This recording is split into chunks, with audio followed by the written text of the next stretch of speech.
I'm your co-host, Olivia. And I'm your co-host, Kennedy. And welcome to the Macabre.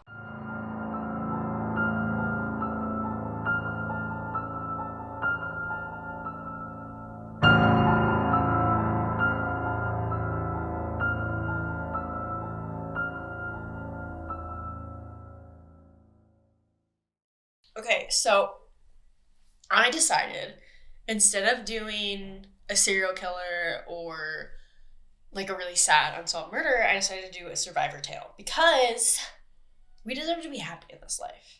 Honestly, I feel like I should go last just because. Nope, too late. Okay, well, that's all. So because mine's really sad. Yeah, I know. I wanted to end on a happy note, but that's okay. We can end on a depressing note. That's fine. You can always do another survive story next week. At the end. Yeah. Woohoo! All right. So I am doing Mary Vincent, and she is a queeneth. A fucking queeneth beaneth. I love her. Okay. So when Mary was in high school, she became a very good, like, competitive dancer. Like, she worked front stage at the Lido de Petty in Las Vegas, and then she went to Australia and Hawaii. Where was she born? She grew up in Las Vegas, Nevada. Cool. Yeah. So she was, like, a very, very good dancer, and so that's what she wanted to do for, like, the rest of her life, was, like, become a professional dancer and, like, be a queen. But when Mary was 15 years old, her parents were fighting because they were about to get a divorce. Typical parents. God damn it. So Mary decided to run away from home. Typical. Yeah. She ran away to her grandparents' house in California. And so she had spent, like, a really long time there. Not, like, super long, but, like, several days just hiking, like, hitchhiking, because it's it's the 70s, so, you know, we're out there hiking, doing the moment. And she, like, just was like, I want to be back with my parents. I feel so alone here. Like, I want to go home.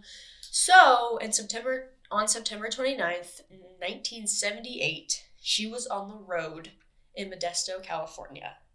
She was ready to head south, go back to Las Vegas with her family, go back to her parents, and, you know, just kind of, like, rekindle their parents', like, not her parents' love, but, like, the love for their family. Yeah, she just wanted to, like, be back with them. She missed them. She was tired. She was desperate to get home.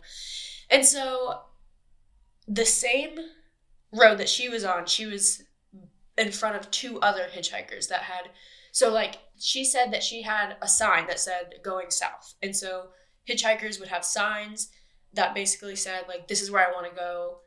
So then people that are coming would know that's where they're going, and if you're going that way, you stop and pick them up, and you just take them. If you're crazy. Well, in the 70s, that's not crazy. It's like a normal thing. It's upsetting. Yeah, but she was also 15, so she clearly wasn't. She wasn't, like, really comprehending the consequences of her actions, but that's okay. Most 15-year-olds don't. Fair. I barely knew anything at 15. Okay, so there were two hitchhikers behind her, and they were both going in the general direction of south. So they both were going south, but they weren't going to the same place. You know, because obviously she was going to her parents' house. So that'd be weird if two hitchhikers were going to her parents' house. I'm going to your parents' house too. Oh my Do you just want to, like, walk together? Do you just want to, like... We could piggyback. We could take turns. We could take turns piggyback riding. That's cute. All right. So as they were standing there, Mary had her thumb out, you know, the whole hitchhiker cue. Let's get in this car. And so this blue van pulls up. Good. Yep. But he says, hey guys, I can only take one of you. But the hitchhikers behind Mary were like, your van is empty. Huge. No, it's empty. He said his van was full and, like, he could only fit one. They were like, your van is empty. And so... So you're a liar? And she still got in. Wait for the moment. Sorry. So she was so tired and so desperate. She was just ready to go home. And so the hitchhikers were like, girl, this is not a good idea. Oh, really? Yeah. They were just like, listen, that's weird. If he just wants a 15-year-old girl to just be alone in that car and he's not willing to take us, that's weird. You shouldn't go. But she was so exhausted, and she was like, oh my God. And she said he looked like a friendly, like, grandfather type. Because the way he lured her in his van was basically like, I have a daughter your age, and, like, she's the same age as you, and I'm like, I love them, and so she was like, oh my God, it's like Grandpa, yay. And so she decided to get in the van.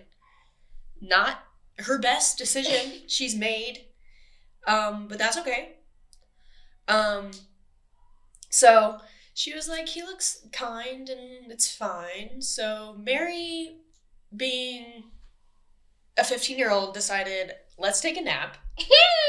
So good. First of all, don't get in the van when they are like, we can only take one of you. Second of all, no matter what, don't ever fall asleep when you're hitchhiking. Or, like, with a stranger ever. Like, if you're near a stranger, don't fall asleep. If you're, like, people in public, stop. Stop doing that. Like, I am pretty good about napping places where I shouldn't, but don't. But don't do that. Like, do as I say, not as I do. Jesus. No, I don't nap. I nap sometimes, like, in my classes, but, like... That's different, though. Yeah. Like, if you're, like, on a moving transport... Like, if you fall asleep on the subway, are you okay? Because not only are you going to miss your stop, because the subway is crazy, but you're also probably going to get raped and battered. Probably fucking murdered, for sure. All of the above. All of the above. Not good, not awesome. So, she was, like, sleeping, and then she realized, like, she, like, woke up, because she just kind of, like, fell asleep, because she was just so tired, and then she woke up, and she was like, you're going the opposite direction, actually. Oh, good. So, even better. The story gets better. Yeah. That's when you jump out the fucking car. Yeah. And so she saw the signs, and she was like, she confronted him, and she was like, dude, you're not going the right way. Like, you're supposed to be going south, thank you, and you're not going the right way. So there was a little, like, yardstick, like, on her side, and so she just, like, pointed at him. Like, that's some stupid shit you would do. You'd be like, go! And she was like, pull the fuck over. I don't think she said the fuck, but she probably did. She might have. She was 15. Queen, yeah. And clearly very rebellious. Well, she said, I watched an interview, and she said she wasn't rebellious. She just wanted to get home. And she just wasn't very cautious at the same time, which is fair, because every 15-year-old is not cautious ever with anything. So, that's fair.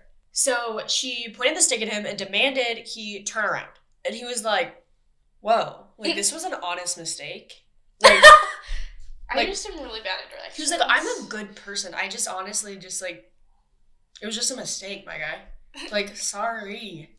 And so, he ended up doing a Yui, and he turned around, but then he was like, I gotta piss. No. But he had to piss. But he had to piss. I know where this goes. Do you? I've heard this story. Yeah. But I hate it. Mm-hmm. All right. So, he stops the car in just this random fucking desert. Not like a desert. Like, there's still a road, but it's just deserted, and, like, the road is just deserted. And then on the sides is basically a desert. Like, it's not grassy. It's just shit. Because SoCal. Yeah, because fucking California. What are we going to do? So, she notices, like, this is really weird. And she was like, I don't know what's going on. But then she was like, you know what? When he gets out, I'm going to get out. And then she's like, my shoe's untied. So, she knows, she's like, he's healthy. I mean, he's unhealthy. I'm healthy. He's an old man. I'm young. Like, I can run. I can do this. But she was like, the only way I can run, I just need to make sure my shoes are tied. So she steps out of the car. At this point, he's already out of the car. So she steps out of the car. She bends down to tie her shoe. And then he hits her over the head with a sledgehammer. Ouch. Yep. Like, there why it didn't is. she... Okay, so she was already in the car. Why didn't she just tie her shoe in the car?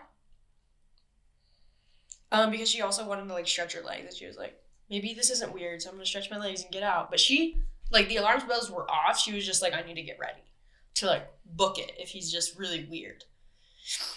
But she ended up blacking out. Duh. Yeah. You typically don't stay conscious when you get hit in the head with a sledgehammer. You'd be surprised. Or you die. Yeah. Like, how the fuck did she live? I don't know. And there's more. There's more. It gets worse. She regains consciousness, and she is tied up and stripped naked in the back of his van. Cute. Yep. That's not yeah. awesome. Yeah. When she wakes up, he starts raping her. And she said that he raped her. Oh, you waited for her to be conscious. Yep. Good. Yeah, and he raped her and sodomized her, which is sticking foreign objects in certain places that should not be stuck. And then he forced her to commit sexual acts on him. That's when you bite his dick off. Yeah, but she was 15 and terrified. So she says that he raped her about 6 times. Like, consecutively. And she said she remembers everything. She felt everything. It was painful. I would have wanted to die at that point. Well, so he ends up falling asleep. As you do when you rape somebody 6 times. Yeah. So, he ends up falling asleep, and she was like, I can't go anywhere. I'm literally tied up. I'm naked. I don't know what to do. I don't know where I am. Like, I don't know what I'm gonna do. So, basically, the entire time while he was sleeping, she just begged God to kill her. That's what I would have done. Yeah, and she... God. Yeah, she said it was one of the worst feelings she's ever felt in her life. Yeah. Yeah. Obvi. So, he woke up again. He didn't sleep for very long, because it was still, like, dark. Like, it was still nighttime. It was the same day. And he sexually assaulted her and raped her some more until the sun came up. And she said that she remembers watching the sun just rise as he was raping her. And, like, she said that it was just so much pain, and, like, she just couldn't deal with it anymore. So she begged him to let her go, and she specifically said, oh, wait, before this, as, like, he was raping her, she asked, like, why are you doing this, you know? And he just, like, didn't respond to her. He just repeatedly kept assaulting her. So, when he woke up again and started raping her, she said, let me go. Please let me go. I won't tell anybody. And she said, please set me free and I won't tell. So in the morning, when the sun is officially up, he drags her out of the van. And she's still... I know what's coming and I hate it. Shh! I hate it! She's completely naked. She's still naked. And he says, you want to be set free? I'll set you free. So she watches him go over to his toolbox and pull out a hatchet. No! Yep. What? Now, at this point, they're standing. So he grabs her left arm and he swings. No! Oh, yeah. All the way off? No. It takes a few swings. Oh my Because God. it's a hatchet and bone. And she remembers gripping his hand so tightly because she felt like she was falling. And then she swings again and she said, I'm falling. Like, I know my hand is gripping him, but I'm falling. It's because she was standing and he cut off her arm. And so she fell because she was no longer holding on to something, because as she looked down, all she saw was blood squirting out of her arm. Obviously. Yeah. I hate blood, guys, so this is the worst. Yeah. So she's now on the ground, and this time, and he severed her left arm below her elbow. Oh. Yeah. I thought it was like at the shoulder.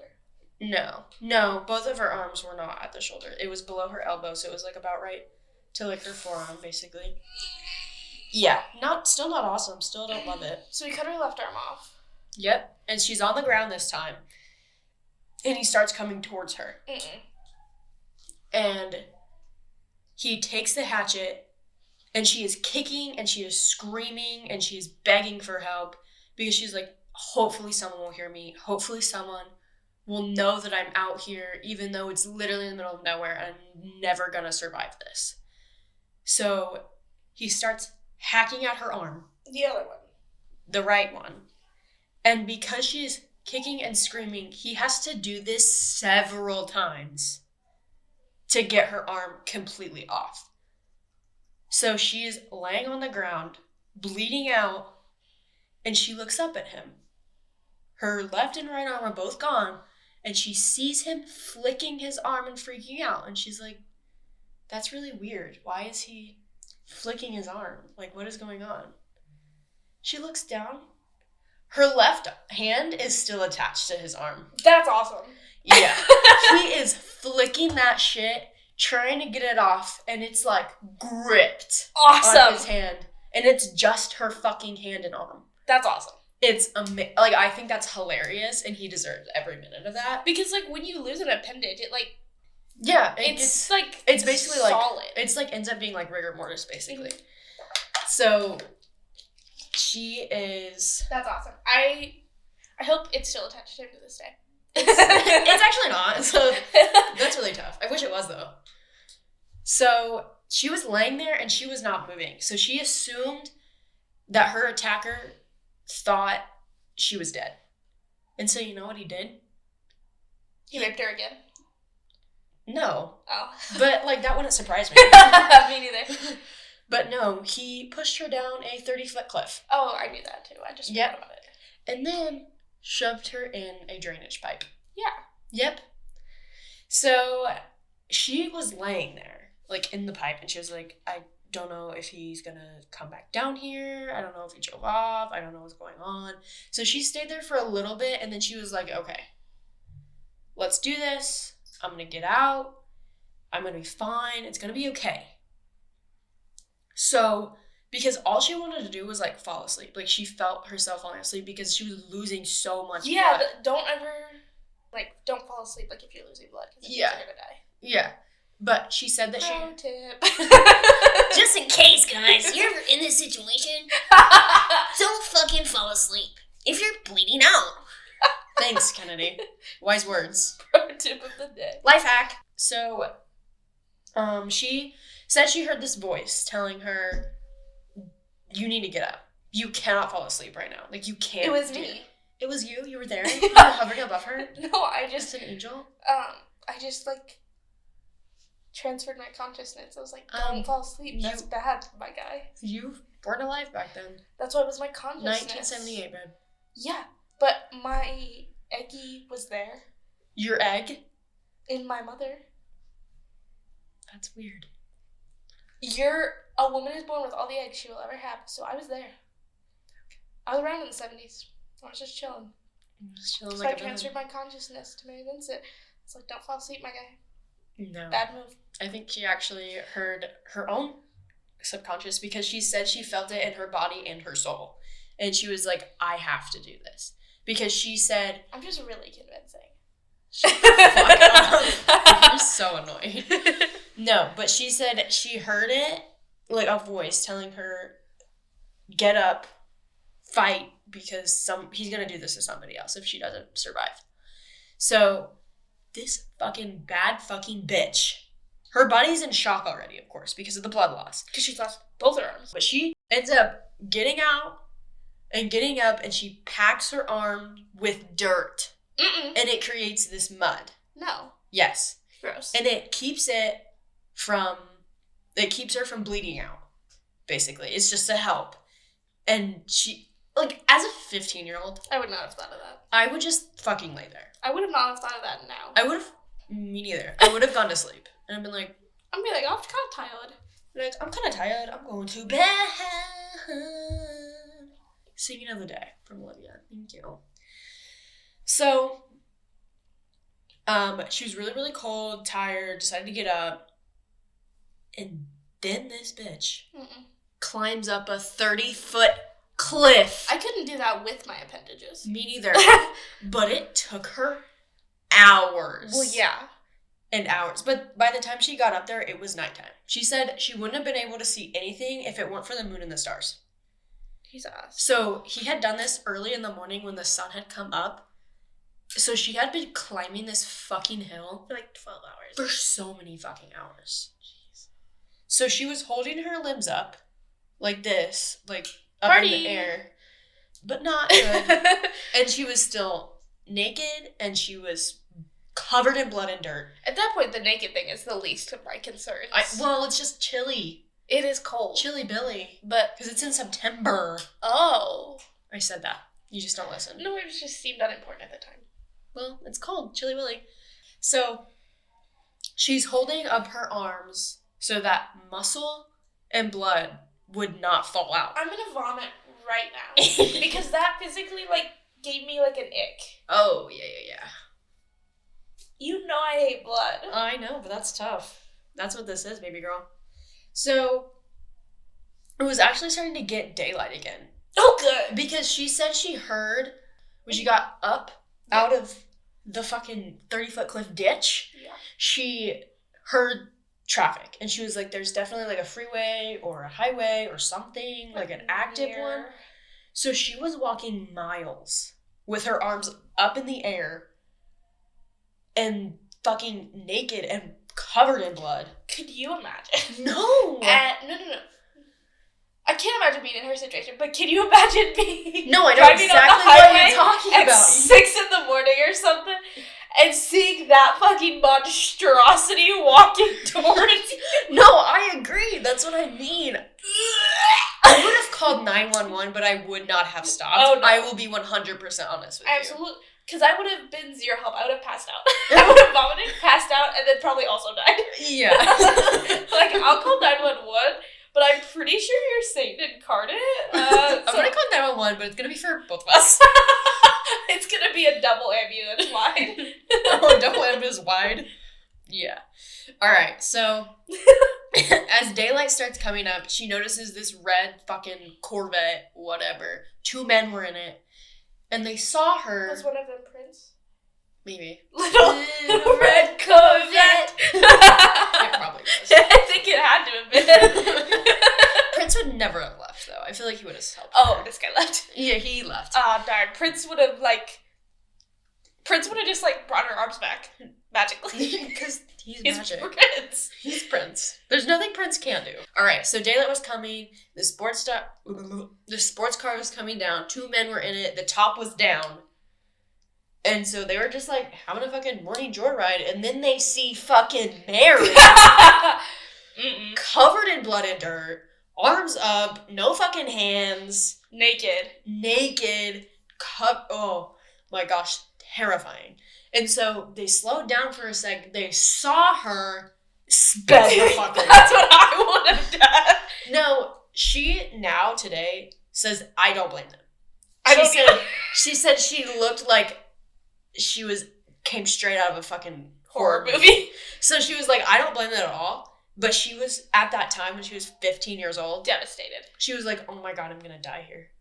People are too fucking afraid to come help me. I'm gonna die here. But she kept going. And a beautiful couple who had gotten lost on their honeymoon. If it weren't for them, she would be dead by now. 100%. Yeah. They stopped, put her in the truck, and was like, hey, we're gonna fucking get you help. Like, chill. Like, we got this. So I'd be so scared to get back with another random. Well, it was a couple, so I feel like she may have felt safer. I guess, but I still would have been absolutely fucking terrified. Imagine if the Corvette people were like, I just don't want blood on my new seats. They're like new leather and all. Yeah. Like, ugh, kind of ugly. No, but they helped her, and she said she knew that the truck was old, but she could hear them speeding as fast as they could. She could hear the tires just going, like, just going for it. So they called 911 and the paramedics flew her to the hospital. And that bitch fucking survived. She's a queen, but she lost half of her blood, over half of it, that was supposed to be in her fucking body, left. Gone. It left, it's gone. And then this fucking bad bitch, the rest of the blood that was in her body was toxic. Yeah, because of everything. But her body still took it. They were like, we're gonna live, bitch. Yeah, she was like, fuck you guys, I'm Good. out here. So Like, they were, like, the police came in and they were like, do you need to rest a little bit? She's like, no, bitch, I got this. She fucking detailed description of this man. It was almost a photograph. It was so good. And she got it down. And she was 15 fucking years old. And so they put this out everywhere. And it was, like, all over the fucking news and everything like that. And then they get a phone call. Hey! They were like, hey, this fucking guy looks exactly like my neighbor Lawrence fucking Singleton. And they were like, bring that motherfucker in, baby girl. So she had also picked him out, like picked his photo out of 6 other people. As a 15-year-old, like I couldn't even imagine being in that state at 16 years old. And then doing this that quickly. Like, she didn't rest. She was like, this motherfucker. Well, she probably got like a blood transfer. Probably. Like a full one. Like a whole body. They were like a whole body. They were like, take this one, put it in this one. Like all the blood, we're just gonna. Yeah, she's not okay currently. Well, she is. Well, she is, yeah. You said she's not, but. Well, I meant like. Oh. Like when. Like I was there. I was the nurse that was trying to help her. Oh, yeah. And I meant. I remember that. Currently, yeah. Yeah. See, you were the voice. I was the nurse. I was taking care of her. Yeah. She was. That was when we first met, actually, guys. Yeah. I talked through Mary Vincent to in motherfucking 1978. Both of us. Yeah. We were chilling. And now we're 18-year-olds. Because that's how math works. So 10 days after that sketch was made and that call was made, they arrest Lawrence Singleton, a former Marine seaman. Of course. You want to know how old this motherfucker was? 100. He looked 100. But take a good old guess. He looked 100, but he was probably like 33. 50. Oh, shit. This fucker did this when he was 50 years old. Midlife crisis. How the fuck do you do that? I can barely walk now. My joints are broken. And this motherfucker... My mom's doing great. She kind of is. But like this... but this... We had to bring up my mom at some point. We have to every day. Every time. No, but this motherfucker hacked a 15-year-old girl's arms off and like trying to like fucking subdue her while she was kicking and screaming. I don't know many 50-year-olds that could probably even do that. Because all of them are just old and crackly.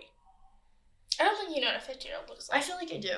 But you know what? He just looks old and crackly. Yeah. Just because he looks like he came from the dirt.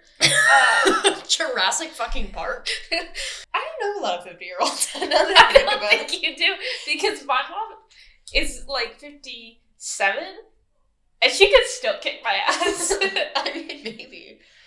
I feel like it won't be that hard, though. To kick my ass? No, to kick your mom's ass.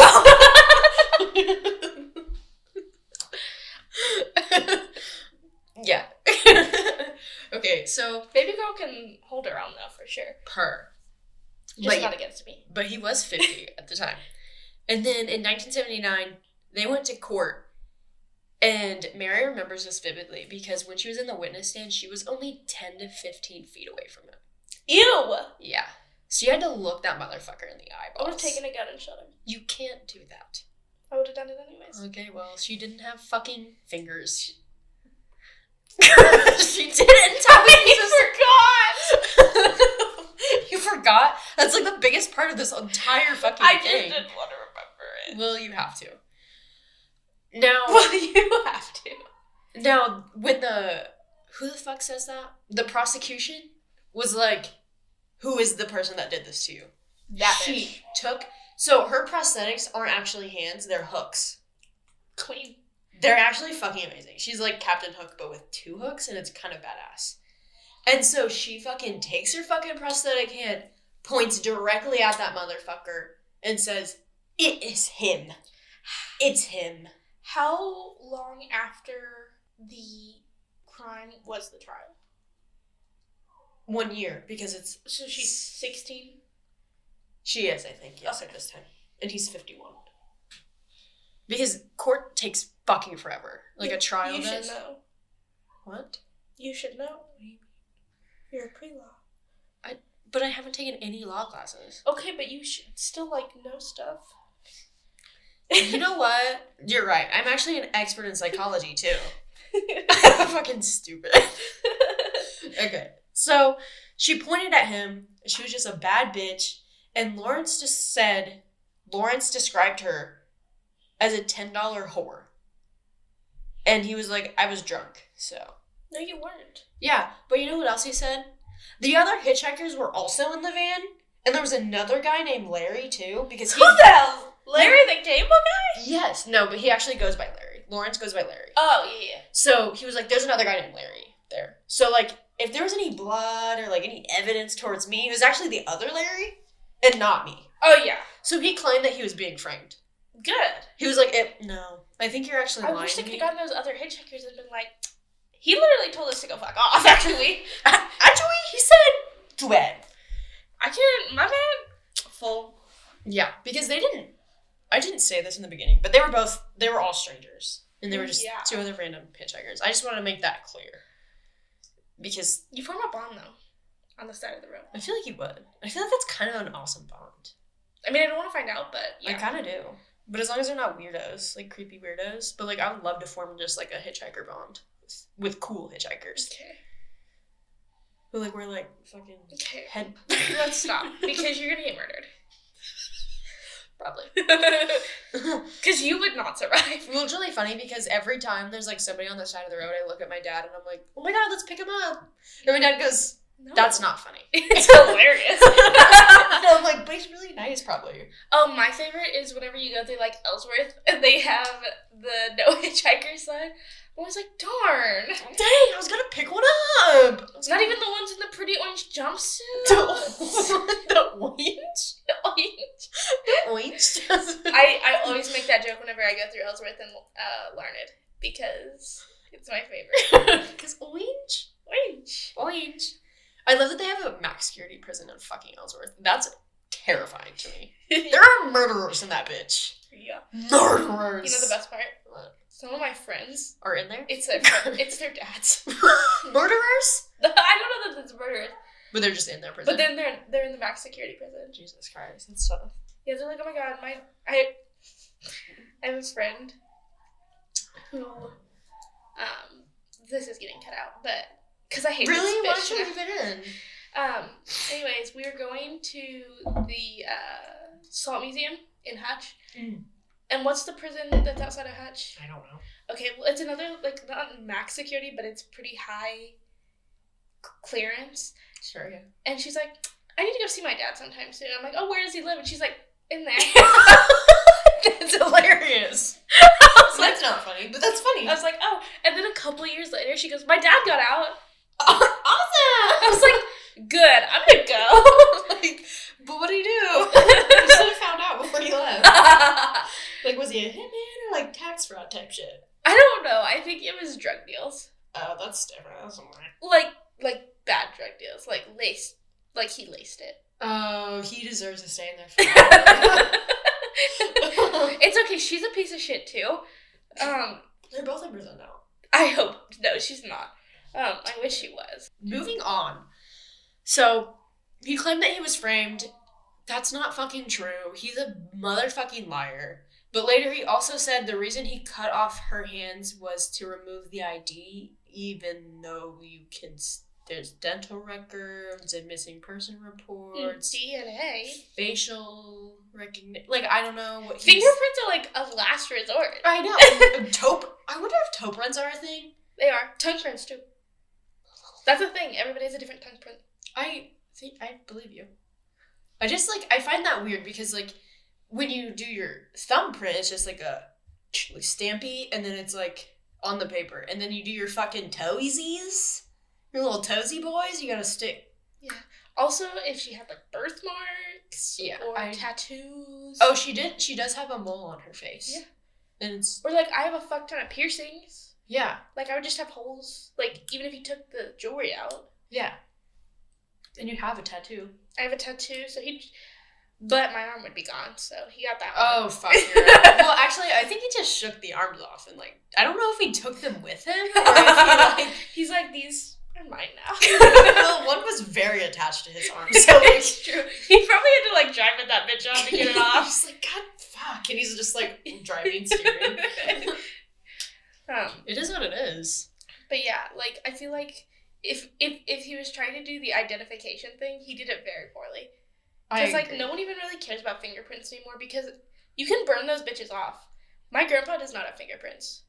Yeah. I just think that's fucking a dumb excuse, but, like, I don't know what other excuse it would be to be like, I hacked your fucking arms off. Funny. Like, what? Why is that your first thing? Like, most serial killers don't just hack people's arms off. And they're like, when you first said it, I thought maybe it was, like, to prevent her from, like, drawing or, like, writing anything about him. But she can still talk. Yeah, and they also... The people don't draw the description. They say the description. There's an actual sketch artist. Yeah, but what if she was just really talented? Sure. So, Yeah. Okay. So, in California, the max sentence for attempted fucking murder... I hate the term attempted murder. Why? Because just because you're bad at murder doesn't mean you should get a lesser sentence. I agree. We know what your intention was. Yeah, exactly. So, the attempted murder, he was charged with a bunch of other things as well, obviously, like rape, sodomy. Yeah. I'm all for intention, not consequence. When I become president someday. We're changing it, motherfuckers. Yeah. But you know how long he got for doing all of that? Like 10 years. 14. Yeah. Yeah. And then... But he would probably be dead by then, because he's like 100. He's 50. Yeah. But that's what I said. It gets worse, though. Oh. There's still more. So that's fun. So, when he was testifying... He'd have to testify? Well, he, like, is the one who got... When she was done testifying and he was on the stand, you know, getting his sentence. And oh, yeah. And he was, like, basically saying what he said happened. When like, he lied? When he was on the stand and he was like, it was the other Larry. It was Larry. it was Larry, but not this Larry. Yeah. It was other Larry.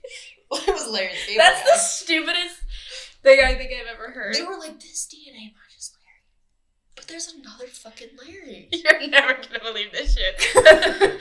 But, like, your names don't change your DNA. Like, Larrys don't have the same DNA, just as Olivias do not have the same DNA as other Olivias. That's not how that works. You're not Olivia Wilde? No. Or Olivia Newton-John either. We don't have the same... I think we need to reevaluate our friendship. Probably. Because I really thought you were Angie. O-N-G. O-N-G? Angie? No, O-N-G. Olivia Newton-John. I'm sorry. So he was in the stand, and then Mary had to leave the fucking courtroom, and she was inches away from this motherfucker when she passed him, and he whispered. With her fucking hook? Yeah. I would've. Both of them, right in the ears. Then she would've... or the eyes. But then she would've also been imprisoned. Self-defense.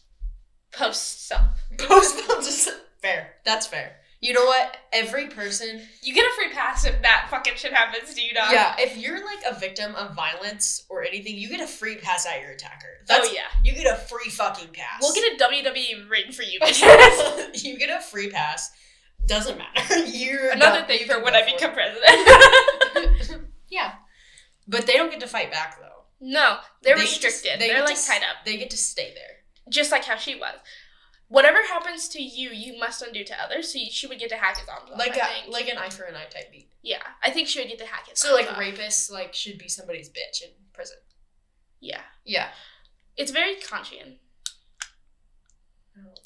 Oh, it's a moral philosophy. Gross. Basically, he goes, killing people is wrong.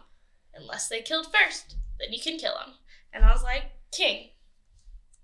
I mean, I don't disagree. But anyway, so she was leaving. She was inches in front of him, or like next to him, and he whispers, "Are you ready? If it's the last thing I do, I will finish the job." Quote, unquote. End quote. Oh, really? End. It's also unquote. It's both. Bitch! Okay, anywho. What? You just spittled everywhere. I spittle a lot, okay? But he did.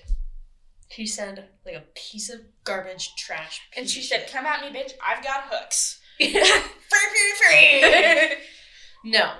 She was fucking terrified because she was... Well, yeah, she's 16. 15, 16 years old at the time. Yeah.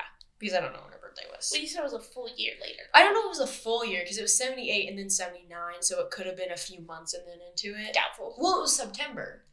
Doubtful that it was that fast. Fair. So, Mary survived, but she said she didn't feel like a survivor because she fell into a deep depression. She had terrible fucking nightmares, obviously. No, really? And because of the reconstruction surgery for her arms, they had to take it from her legs, and she was no longer able to dance the way she could. That's so sad. Yeah, so she, of course, was devastated. She loved being a dancer. Maybe she could dance on her hooks. That would be awesome. Like handstands, but hook stands. Hook stands. That would be fucking epic. I would dance with her. I would dance with her. Are you kidding? Of course. And so she was also even when he was in prison, she was so scared of so she just moved constantly. Like she wouldn't stay in one place for very long. And so she would just. That's also sad. Yeah, she just was not safe, and she was so fucking paranoid of everything. And so she couldn't find a fucking job because she didn't have fucking arms. Yeah. And you need arms for a lot of jobs. Isn't she a public speaker now? Yeah, she's a victim's advocate. I was going to get into that, but you keep fucking up, so shut up. Well, I was going to say because you were talking about the job. Yeah. I'm sorry. Anyway. So, she also, because she couldn't find a job, she couldn't afford her prosthetic arms. Yeah. Didn't insurance cover that? Not at the time, I don't. Well, because she had prosthetic arms, but they broke, so she couldn't afford them to be fixed. Oh. And so she ended up filing for bankruptcy at one point. That's so sad. Yeah. And in 1999, she said, "I never smiled once in 21 years. Oh my god. Yeah. So she ended up going to the University of Nevada, Las Vegas, and she met a man named Tom, and they got married. And that's pretty sweet. And she had 2 kids, Luke and Alan. And she was still super fucking traumatized, but she realized, she would still, before she got married, she still saw herself as, this victim, and she felt so much pity for herself. But when she got married and had her kids, she, had a new purpose for her life, and she became a survivor and a victim's advocate, and that's when she started advocating for people of sexual assault and fucking terrible crimes committed to you. I don't know, your arm's being chopped off. But she used it, instead of being traumatized by it, she became a fucking public figure and used it to make her stronger and help support other people. And so she would talk about it and she was hoping that this would help anybody who was young and impressionable from doing stupid shit. Doing things that she probably should not have done at 15 years old, aka hitchhike with a stranger. Even though there were plenty of red flags before she got in it, but not victim blaming at all, but just be a little bit smarter. When you just don't hitchhike, period, anymore. Yeah. Beforehand, it was a little bit safer, but now it's just really not safe. Don't be doing that. Yeah, there's just so many bad cases, Dahmer, Singleton, Bundy, right? No, Bundy picked up people he knew. That's Ed Gein. Gein. Yeah. So just don't be doing it. No, Bundy didn't pick up people he knew. Yeah, he would get to know people first, at the college, right? No. We'll talk about it later. Because he made the cast and he was like, "Can you help me with my boat?" I didn't know that. I thought because he went to the university, and I thought No, he never killed anybody at his university. He killed people at a university, but not the one he went to. Yeah, no. He's a piece of shit too. No, but you know what else she became? She became an artist. With her toesies? No, with her hooks. She said beforehand, before this ever happened, she could just draw a straight line. And now she said, quote, "I couldn't draw a straight line, even with a ruler. I would mess it up. This is something I woke up with after the attack, and my artwork had inspired me and given me self-esteem. That's so cute. Yeah, and she's actually a tinkerer. So instead you have to post pictures of all some of her work. I'll see if I can find some, but yeah, I will. And there's also one of her holding a paintbrush, painting. And she would tinker with her little, like, hooks and prosthetics so she could do, like, chalk art and, like, paint and So write and draw. Yeah, and she would use, like, old, like, refrigerator parts and, like, use them for her hooks. And, like, because they can, like... That's so cute! She's a survivor! She had so much good come into her life. Like not just because of this, but just because of what she made it. Yeah. Because a lot of people could have just made it, like, miserable, and she made it so she made what happened to her, like, a good part of her life. And so, yeah, so, like, her little, like, hooks and prosthetics could, like, move all over and, like press buttons and shit, and, like, they're just, like, little Stephen Hawking type shit. They're, like, little phalange moments. Like, she just made phalanges out of her hooks. And I was like, goddamn. Like, she can hold pencils and chalk and all that shit. Oh, my God. That's awesome. She is amazing. Because if that would have happened to me, I'd have just been like, fuck it. I just would have probably just been a hateful fucking person and been... You already are. But not... So nothing would have changed? No, I would have never left my house. You still don't. Nothing would have changed. No. Except you wouldn't have arms. Because... No, I would become truly hateful. I'm not really that hateful, but I would become... Just towards me, okay. I would just be in the most negative space of my life. You know? You literally currently? Currently in a depression mood? Fuck off. Anyway, so fun little moment. Mary was making a life again for herself and, like, really getting into the good graces of her oneness of her life and just feeling better. He got paroled. You have to run everything? Yeah. He spent 8 years. That's not long enough. In prison. Yep. And he was paroled. How do you parole someone like that? Like, why would you? Good behavior. No. But you know what? You know what wasn't good behavior? Cutting off her arms. I agree. And you don't get good behavior. Yeah, like, that's... You can't make that shit up. Are you gonna pay for her new arms? Didn't think so. Yeah, you piece of fucking shit. But shortly before his release, his psychiatrist evaluation said this. Because he is so out of touch with his hostility and anger, he remains an elevated threat to others' safety inside and outside of prison. In addition to that, Larry, he threatened Mary and, like, wrote threatening letters to her lawyers to give to her. And he was like, hey, I fucking hate Mary here. Kill her. Like, it was just mean shit. And he's a repugnant human being. I hate him. It's fine, but I hate him. So, eventually, he got out. But people in California were like, we don't claim him. So, there were actually, like, protests.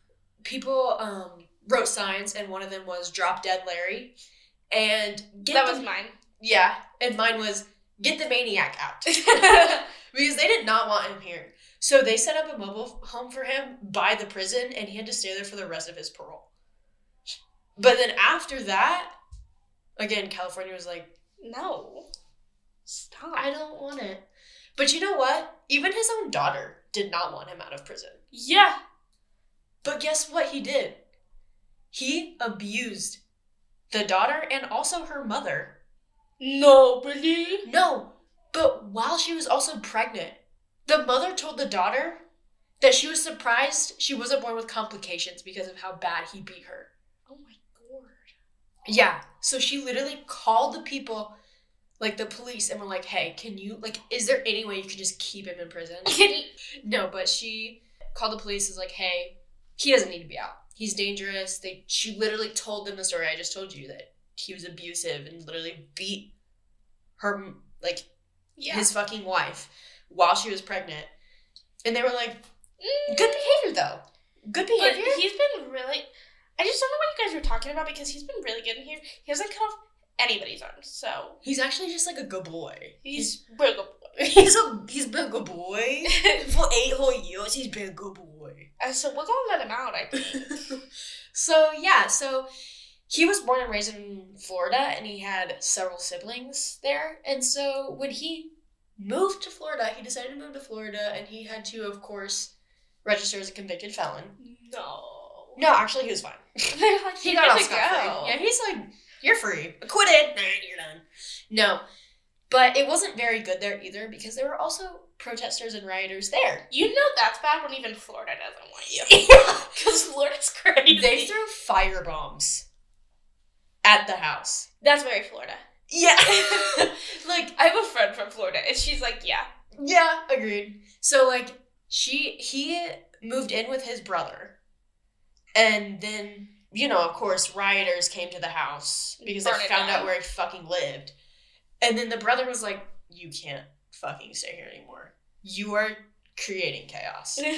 So he eventually ended up in his own apartment or like little... How the hell did he get that? I don't know. What he out landlord? He's like, ooh, convicted, huh? Yeah. The landlord was also probably convicted felon. They're like, what up? No, but in 1997, the police got another call. And also during this time, he also just shoplifted and shit. Like, just being a piece of shit, just did petty crimes. It's better than cutting off somebody's arms. I agree. So, you know what I mean? And also, fuck capitalism. But when he moved into this house, neighbors loved him. Like, they were like, he's a great guy. He is so sweet. Like, we were concerned for a while, but then he just, like, would talk to you. And then we were like, I don't love that happened, but, like, we'll give him a chance. We don't love that happened. What was that? Oh. When he tried to kill her? And brutally raped her, sodomized her, and threw her down a fucking 50-foot cliff, 30-foot cliff? It wasn't great, but he's just a really nice guy. He's just really sweet to us. And I feel like we should give him a chance. Neighbors said that he would... Yeah. He's really nice to me, guys. Fuck. No, but he... Like, the neighbors said that he would cook steaks for them and give them to them. What if it was human? It wasn't. I don't know. What if it was? Stop looking at me like that. What if it's her arms? Holy shit, I never thought of it. Where the fuck did her arms go? Did they find them? I don't think so. What if he still had her arms? I feel like they would find them at his house.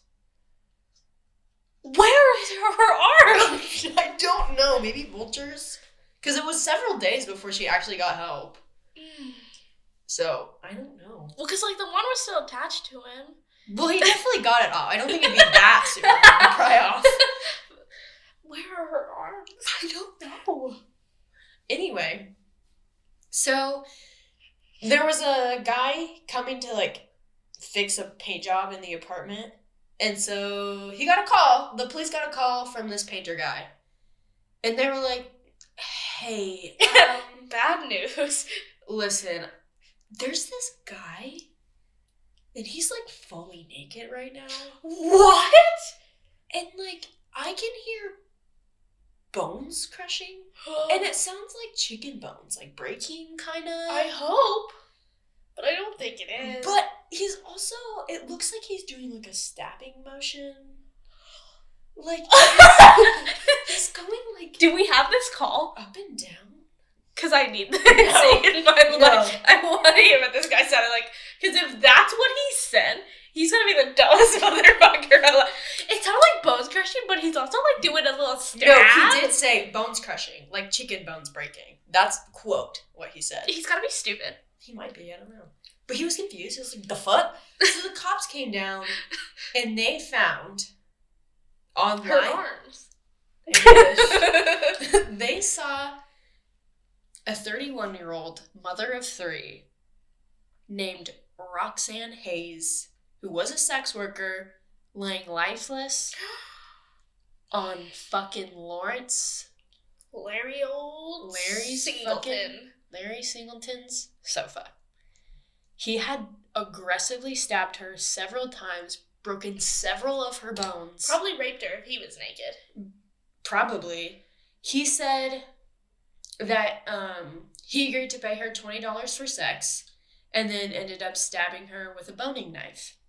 Which is? which is like, I'm pretty sure it's like a serrated knife to like cut through bone, like a kind of like a bone saw. Good. Yeah. So she was literally doing her job, and so she didn't live. I said lifeless. Yeah.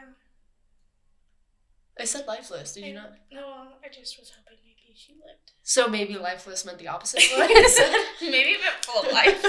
You meant full of life. She breathed? Did you say she was fully alive?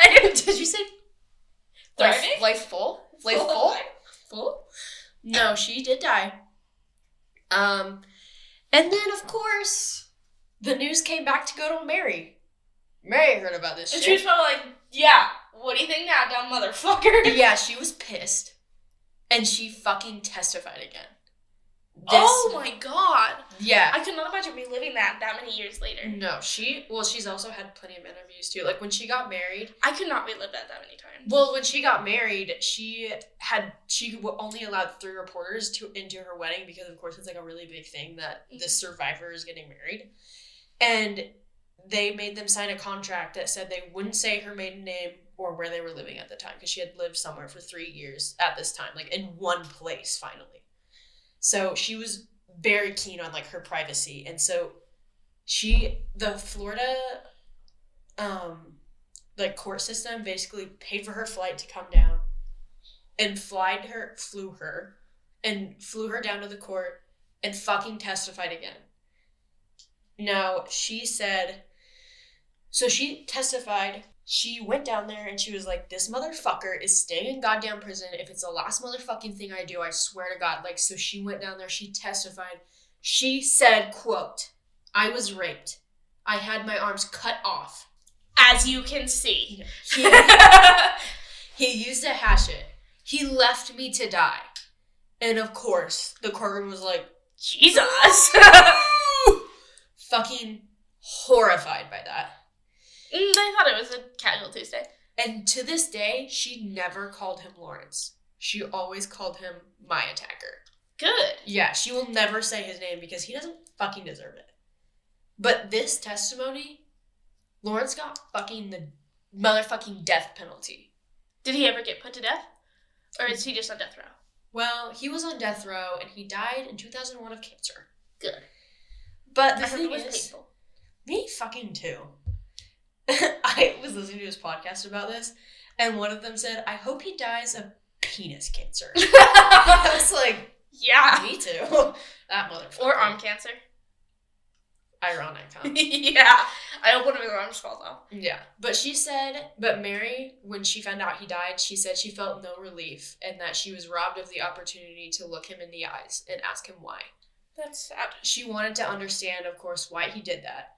But when she looked at her sons, she realized, like, she looked in their eyes and she just saw the relief in their eyes that they no longer had to worry about their mother, and she never had to worry about him coming after her kids or her family. And so she felt like that was good enough for her. And she was like, okay, you know what? It doesn't matter anymore. Like, it's fine.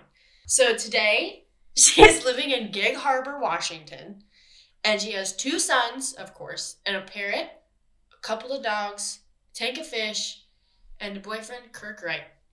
Who's 41 years old. Who's 41 years old. Not 21. Not 21. But yeah, so she's fucking killing it today. And she's living life. And on the Beautiful I Survived episode that she's on, she said the reason she survived was because of God and her kids, because it gave her a better purpose in life. Oh. I would love if we ended the episode right now. Too bad. My turn! Yay! So, I am going to be doing John List. And clearly, Olivia thought she knew about John List and does not. No, because I thought he was a serial killer. Technically. Yeah, but he's a family annihilator, not a... Yes, he is a family annihilator. So, John List, this is in the 70s, early 70s, late 60s. He worked as an accountant at a bank, and he was a breadwinner because obviously this was the 60s, and that's what you did. Yep. You won bread. Yeah. They lived in a mansion in New Jersey. A huge mansion. You can't say that and then expect me to know what huge means in the fucking 70s. Oh. Bigger than Jean Bonnet's house. Jean Bebe? I'll post a picture. But her outside house, like the outside of her house does not look big at all. It was insane. I have listed the rooms. So, everyone who lived there was him, his mom, his wife, and 3 children. Now, let me tell you about this mansion. It had 19 rooms, including a ballroom that they never used. Well, yeah. A marble fireplace, and a Tiffany skylight. That they never used. Well, the skylight, I mean. Well, yeah. I was talking about the fireplace. I think they did use just because it was cheaper than heat. But they never used the ballroom. If you can afford a mansion and a ballroom you don't use, you can afford fucking heat. You hear that, Dad? You fucking hear that shit? Oh, shit. But yeah, he had a bunch of rooms that they just didn't use, but specifically the ballroom because it was gigantic, and it comes into play later. Don't worry. It comes into what? Into play later. Oh, okay. You just said that really fast. Yeah. So, they were very devout Lutherans. They attended church every Sunday, like everyone in the 70s. And John even taught Sunday school. So they were king. Very religious. Then, in 71, John lost his job, and he was 46 at the time. What a piece of shit. Just kidding. And he tried to get other jobs, and they didn't pan out, and he could not bear to tell his family that he lost his job. He couldn't do it because what do you tell your family when you're the only source of income, right? This is what's going to do. I become a hooker. Yeah. So instead of telling his family that he lost his job, he acted as if nothing happened. Okay, me. He kept leaving every day like he was going to work. He would leave at the same time, come back at the same time, but he would spend his day at the train station reading the newspaper and then secretly skimming money from his mom's bank account to pay the mortgage. So he just acted like he was going to work. So his family wouldn't know. He was stealing his mom's money? Yeah, because she was old and senile. Well, but yeah. Wouldn't we all? Kidding. But yeah. He just pretended to go to work instead of telling his family. Well, I mean, what would they have done anyway? In his mind, he would have been like, yeah, but back in the day, really religious people don't fucking divorce each other. Yeah. They would just present each other. Yeah. So he refused to go on welfare because of how embarrassing that would be for him. Because poor people. Ugh.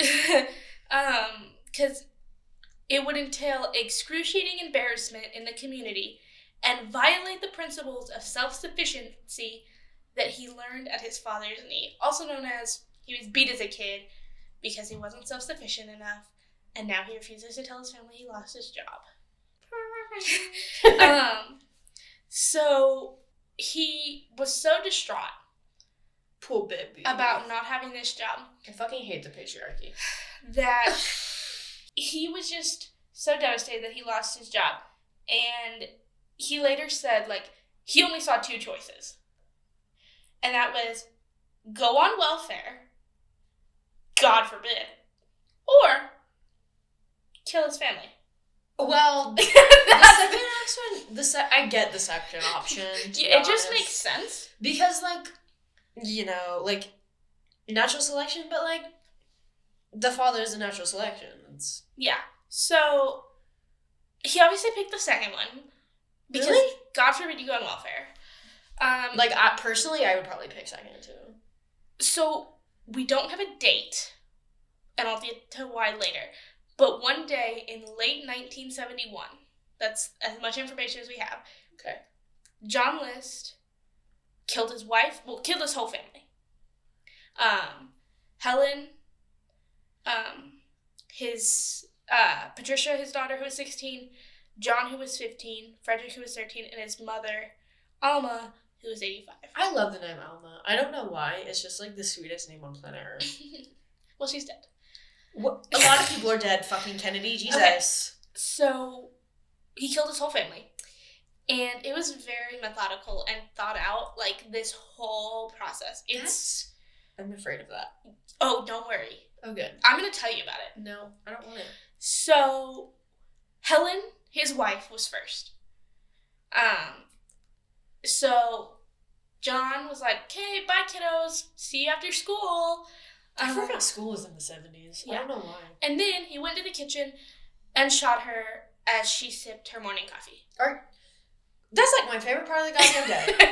You're gonna shoot me while actually... You'd be happy that way, I think. If you're shooting me while I'm like enjoying a cup of joe, it's not the worst way to go out, I guess. So yeah, he just shot her right in the head while she was drinking her coffee. Then he went up to the 3rd floor and murdered his mother in her bed.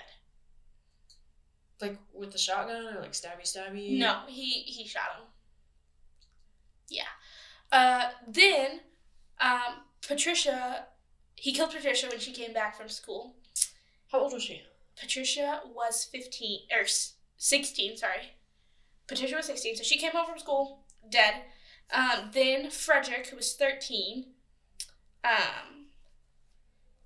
killed him because they came home at the same time. Oh, so he killed both of them at the same time? Yes. John did not come home right after school, and that's very important. How old is he? He is the 15-year-old. Okay. So he killed... That's like lots of kids right back to back. Huh? Yeah. They ain't doing that. So he killed Patricia and Frederick. And then, you want to know what he did after he killed 4 of the 5 members of his family? Took a nap. Better. He made himself a sandwich. Wait, so Patricia was like in the dining room? Did he like eat with her? Was he like, hey, hon, how was your day? And she was just there? Patricia's the daughter. Helen's the wife. Sorry, Helen. I have an aunt named Helen. Don't know. We just know that he ate a sandwich. I could just imagine how terrifying that would be. Though. Just sitting next to a dead body eating lunch. Oh my god, are you fucking joking? Absolutely not. So he made a sandwich. That's Criminal Minds type shit. That's movie type shit. He made a sandwich, and then he closed out his bank accounts, all of them, because that's not sus. And then he went to John's soccer game and cheered him on. Go, son! I killed your whole family, but go, son! Then he gave him a ride home and shot him in the chest. Oh. Right after the game. Did they win at least? I don't know. Oh my god. It's really bad. Like, imagine though if he lost and he was just so already sad. down. And then they were like, hey, kid, I'm gonna kill you now. Like, that makes me sad. Yeah. So, after he killed them all, he laid all of the bodies of his family members on top of sleeping bags in the ballroom. And then he wrote a note to his pastor because he thought his pastor would understand why he did it. The pastor's like, oh shit, I did it without mine. I got away with it. Let me tell you. Let me tell you how to do it. This is what he says. He says he feared his family, confronted with a world full of evil and poverty, would turn from God, and this was the only way to ensure their safe arrival in heaven. Well, because the sleeping bags, would break their fall, probably. Yeah. Wait, that means they're going to hell. Yeah. No, I don't know what his thought process was, clearly. Jesus, I guess. So, he wanted to confuse the police. Ooh. So, he cleaned the crime scene and used scissors to remove his face from every photo in the mansion. But it's they still have... Did they have DNA back then? I think they did, but not very good. But they also lived in a very fancy neighborhood because they were rich. They would know him. Yeah. They'd be like, everybody knew this motherfucker. They'd be like, this fucking guy right here. So he took his face out of all the photos. He canceled all deliveries. He called his kid's school and was like, hey, we're going on vacation to North Carolina. So the kids aren't going to be there for a little bit. He turned on the lights and the radio to religious hymns that played over the intercoms of the whole house. The house had intercoms? Yeah. That's everything. Son, could you please report to the living room? I need you to change the channel on the television. Yeah. So he left lights on and he played this music over the intercom. So did he pull a Herbert and get some mannequins and place them around? No, he didn't do that. Yeah, I feel like he should. But he left the lights on. It was like, yeah, this is gonna work. And it did. That upsets me. Even at night, though, all the lights were just on and they were, party time. So, that night, he slept in the mansion where his family lay dead. Absolutely not. and walked out the door the next morning. I'm surprised, though, they did not fucking haunt his ass and, like, just... Yeah. So he walked out the door the next morning, and he wasn't seen again for 18 years.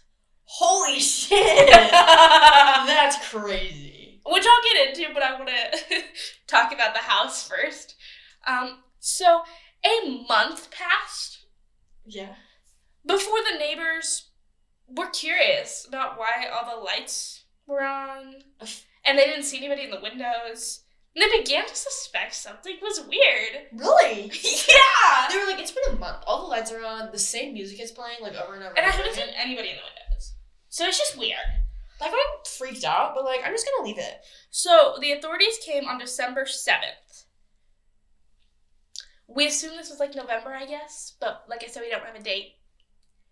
But if it says a month, I bet it was around... Early November, late October, yeah. Mm-hmm. So... oh my god, like Halloween? Yeah. Spooky. So when they came in, they heard organ music piped through the intercom system. No. They also found... You remember how good the John Benet Ramsey note was? How many pages was it? 3? It was... I think so. Or it was like 2.5. They found a 5-page note. But this one isn't a ransom note, is it? No. It's from List explaining that the bloodied bodies of the ballroom floor were his family members, killed out of mercy, and he'd saved the souls of the people he loved. He said all that in 5 pages? He said more. But I feel like that's the gist of it. You could just say that. Yeah, he could have. He didn't. Let me be elaborate. Yeah. Oh my god, it's like Ron Weasley when he's a poet. Jazzy. Jazzy, my guy. So, they found his car parked at the Kennedy International Airport in NYC, but they never found him until 18 years later. I don't know why I think time is the way it is. I just... like, feel like this is such an old, like, thing. It's really it's not. It's the 70s. Yeah, it's not that... it's long ago, but it's not that long ago where they didn't have airplanes. And I don't know why I'm like, there's no airplanes. That's weird. Yeah. So this was 71. And in 89, the 18 years later, a forensic artist created, like, how the fuck did he live that long, too?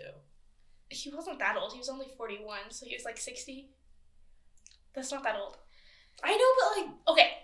Okay, sorry. So, a forensic artist created a clay bust of what John might look like now that he's aged. And they did a lot of psychoanalyzation because I remember one of the things was like, we picked these glasses because he would have picked these glasses he wore when he was younger and successful.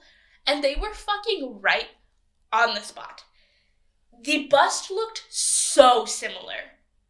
Like, eerily similar. I want to show you the photo just for this context right now because I have it on my phone. How much it looked like him.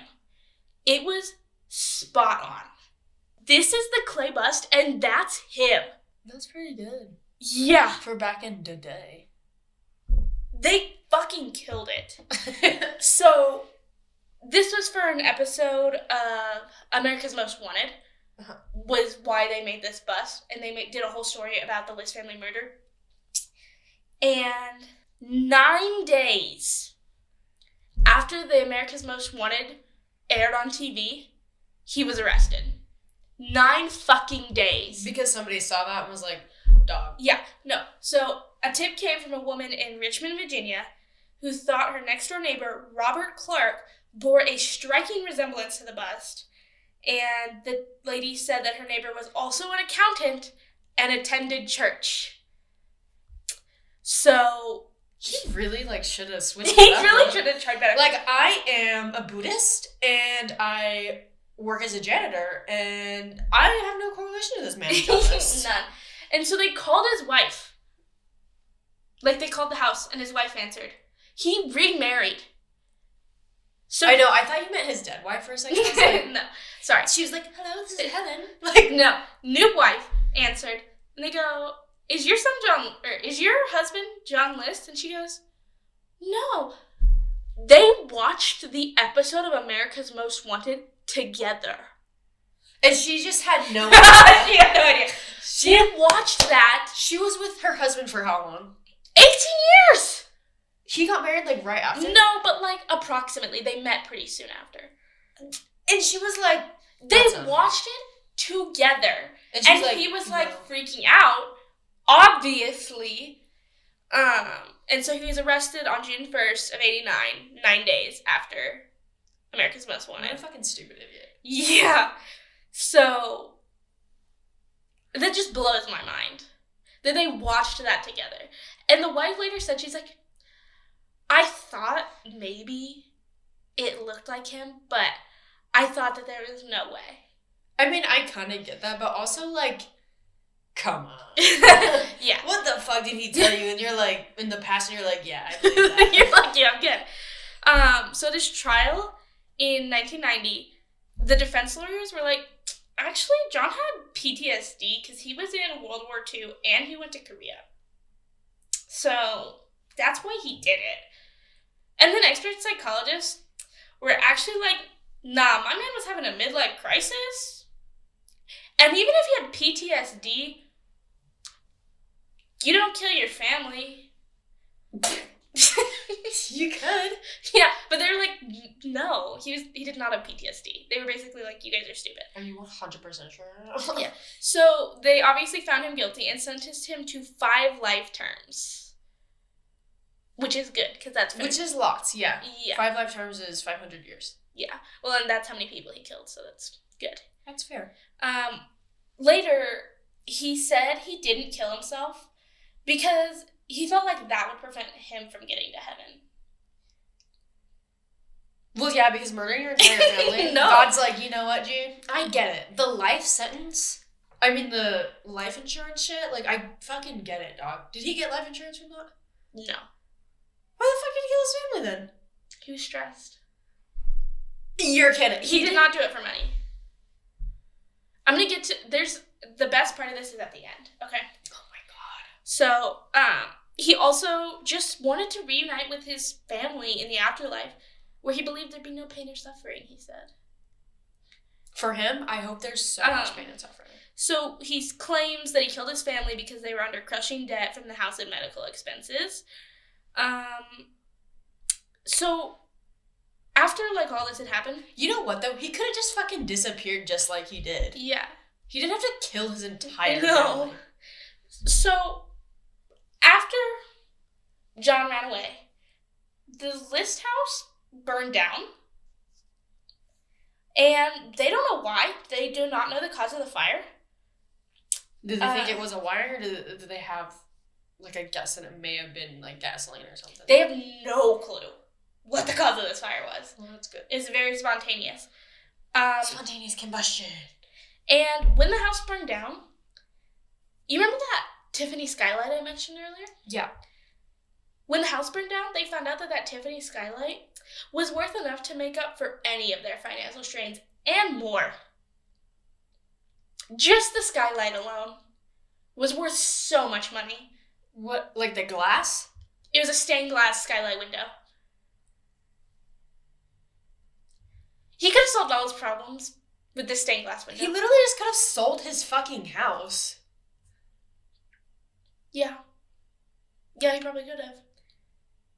Or found a job. Like, I feel like there's gotta be some more jobs that he could have found. And he was like, you know what? Last resort, murder my family. Yeah. Perfect. And it wasn't the last resort. It literally wasn't. It was the first. It was the first resort. Yeah, it says here it's unclear if he knew how much the skylight was worth. I bet. I doubt he did, because he didn't build the house. I mean, I doubt he knew, but also at the same time, I feel like he just would have killed his family anyway. Because there was no need. In the ballroom, so they didn't go in there very often, you know? Yeah, but there was no need to kill his family, and he knew it. And he was just like, I'm gonna do it anyway. He died serving 5 consecutive life sentences without parole in 2008. So, yay! Awesome! But yeah, Jesus Christ.